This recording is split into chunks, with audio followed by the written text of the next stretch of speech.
think about repurposing a speech is, as we've heard throughout the morning of the conference and this afternoon, as you read about in all the books on speech writing and all the stuff you can read from Ragan Communications on how to be a speechwriter, most of it is prior to the event. So you begin, who knows when, you begin maybe months, or certainly hopefully more than a week or two away from the speech, and you do your, maybe you submit, as we heard yesterday from Mike Long, maybe you submit your spec sheet where there's the logistics of the speech and everything outlined.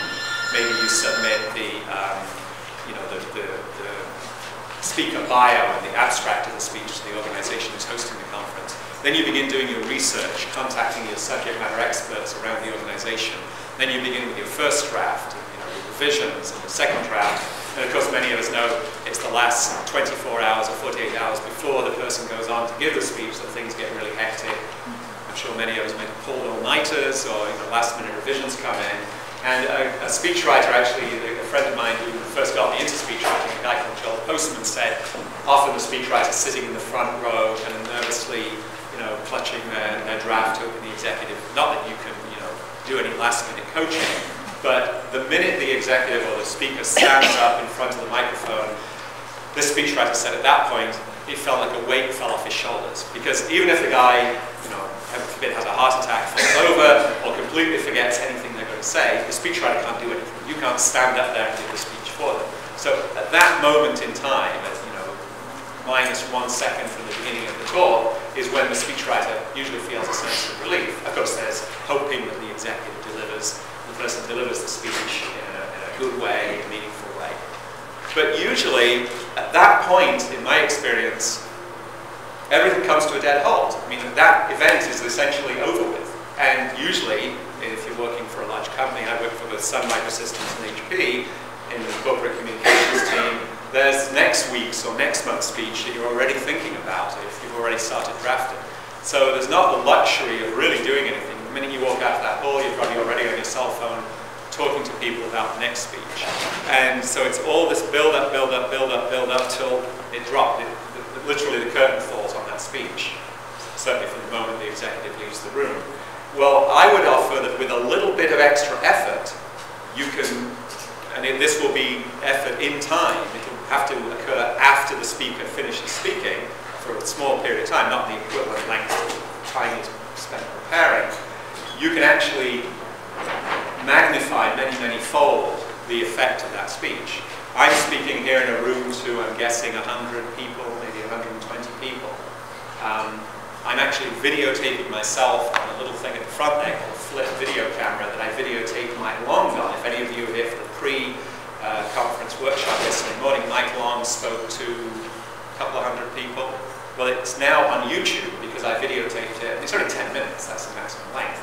But I would guess that many more people could potentially look at that speech that was given in the Mayflower Hotel on the 11th of February 2009. They might still be looking at it in 12 to 18 months' time. Your job, I don't think, should be done when the speaker gets up and stands on the podium.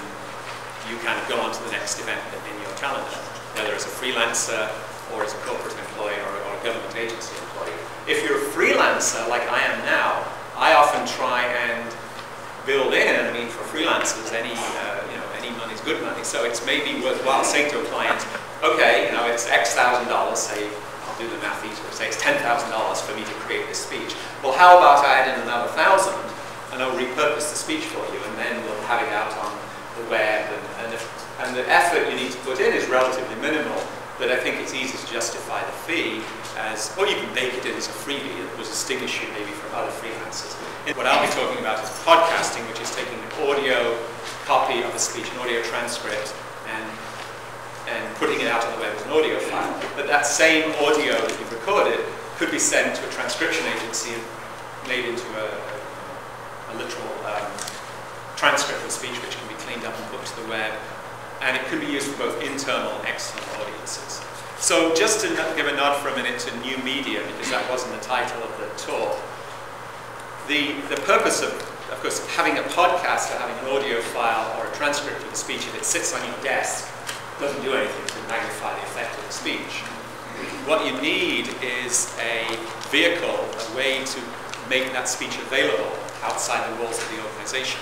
And what's called new media is usually the way it's done. And in the good old days, which are only 8 to 10 years old, but it seems old-fashioned, almost quaint to say, the most obvious way is the company's website or the organization's website, either for internal-only people or for external use. And I'll give you an example at the end on my slides of HP's website, hp.com, where there's a speech that I wrote for the head of human resources, Marcela Perez, that is on that website as, Marcela Perez's speeches, and it's part of the archives of the talk she's given. And many companies these days, I know FedEx were here a couple of years ago, the guy who's the head of communications for FedEx, do this extensively. I found another couple of examples on the web of companies. But I'd offer a venture that the majority of companies still don't make the speeches of their senior executives readily available, even as transcripts. Doing the podcasting, getting an audio file allows you to do that on a good old-fashioned website. It's even more powerful if you have a website that has audio capability, like the personal website I have that uses blogging software called WordPress. And I'll be using this as an example because I know the behind-the-scenes mechanics of how to do it. It's very, very straightforward. In your organization, if you work for a big company, a big organization, you probably have to talk to the IT department. And I'll go into a few of the details about things like RSS feeds and so on. But it's not rocket science. Don't let the IT people tell you this can't be done. Now, maybe for security purposes, in some companies, they don't want live audio going outside. And shame on them, because that's the way the world is going these days. But technically, they can do it. But having got it on a website or a blog, it's very, very easy to repurpose it and to propagate it through other tools such as Facebook. So my blog, which is updated hopefully once a week, anytime I get a blog posting, it updates my Facebook status. And if I was the CEO of a company, the companies could have a Facebook presence, UPS.com or something. UPS's Facebook page, like many companies do, that could reflect the new content, being the speech, the transcription, or the audio of the speech. And likewise with Twitter. I did a search on Twitter on today's Thursday, on Tuesday, and I think out of this 300 people who came to this conference, there was a guy down here, myself and Mark Ragan, had done a tweet, as they're called. How many of you have used Twitter? Yeah, it's still a minority, okay? And I'm not going to go into a rant about Twitter and why it's useful, but it's 140 characters. It took me about 30 seconds to type last night after I posted the podcast of Mike Long's morning workshop yesterday. I put a tweet out about it with what's called a tiny URL. So it's another channel, it's another vehicle for that repurposing to reach the people in the Twitter world.